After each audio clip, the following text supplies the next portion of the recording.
Hello, good evening. We're here at Blue Nights sa Santa Lucia for our first parang mini get-together sa Mabex. Siyempre, mga kasama ko mga camera shy, di ba?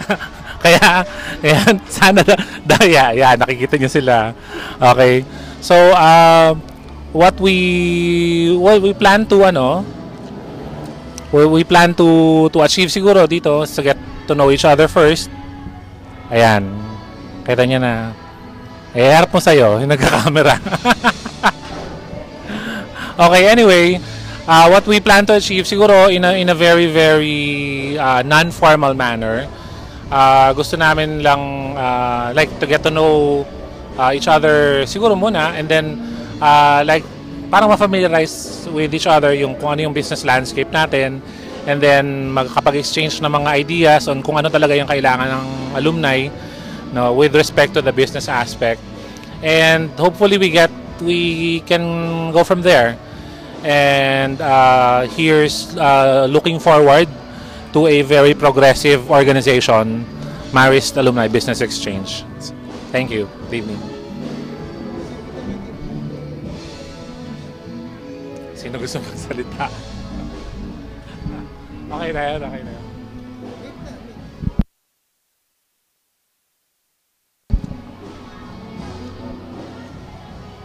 Oh. Bumalik na sa ano. So,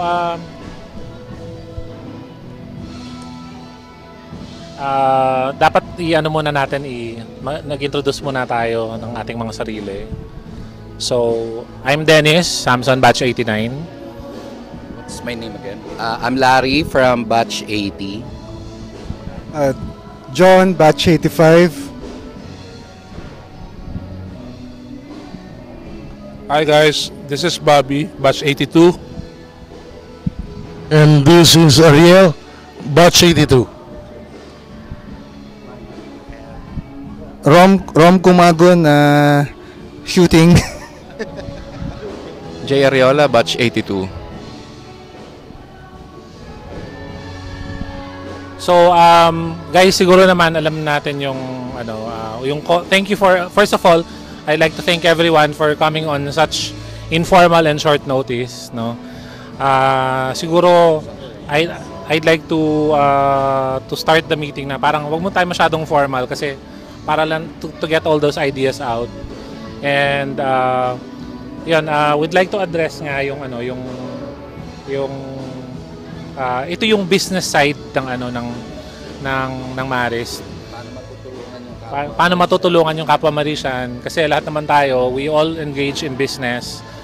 We all are employed, and then like some are unemployed, diba? And then people who have access to employment na can help those who are currently out of employment, yung mga ganun ba.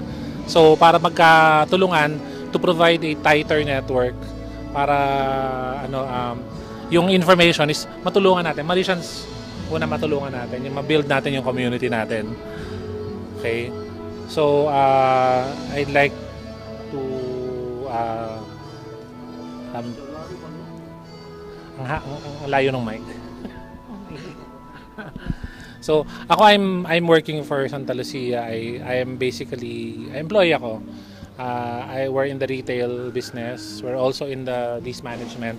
So ang masasabi ko lang is that if any of you guys have a need for to connect to yung alam mo merong gusto mag-lease ng space sa Santa Lucia, or who discount ka na kaagad. Hindi.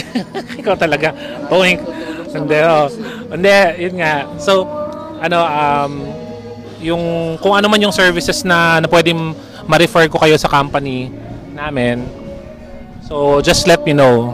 Okay? So, paano sa iba naman? Like to introduce yung sector ninyo. Okay na yan, okay na yan. Okay. Okay.